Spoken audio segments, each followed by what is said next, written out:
अस्सलाम वालेकुम नाज़रीन, आवाज़ न्यूज में आपको खुश आमदीद कहते हैं। मैं हूं डॉक्टर हफीज अंजुम। अंसर इकबाल मोहाना की रिपोर्ट के मुताबिक थाना टिब्बा सुल्तानपुर पुलिस की जानिब से दुराने हिरासत शहरी की हलाकत पर एडिशनल आईजी जनूबी पंजाब का सख्त नोटिस। दुराने तफ्तीश शहरी की तबीयत खराब होने के बावजूद इसको तबी इमदाद के लिए अस्पताल मुंतकिल करने में कोताही बरती गई। 3 थानों के एसएचओ और तफ्तीशी समेत 4 पुलिस अफसरान के खिलाफ मुकदमा दर्ज। गिरफ्तारी के लिए टीमें तश्कील। विहाड़ी थाना टिब्बा सुल्तानपुर में दुराने पुलिस हिरासत शहरी की हलाकत का मामला एडिशनल आईजी जनूबी पंजाब का सख्त नोटिस लेते हुए तफ्तीश के दौरान शहरी पर तशद्दुद और जख्मी होने पर पुलिस की जानिब से अस्पताल मुंतकिल न करने में कोताही बरतने पर मुलव्विस 3 थानों के एसएचओ और तफ्तीशी के खिलाफ मुकदमा दर्ज कर लिया।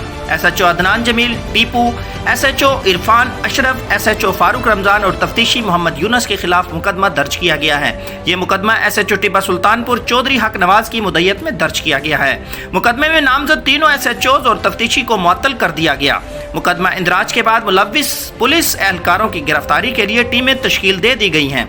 एडिशनल आईजी जनूबी पंजाब का मुलव्विस पुलिस अफसरान को 24 घंटे के अंदर गिरफ्तार करने का हुक्म दे दिया।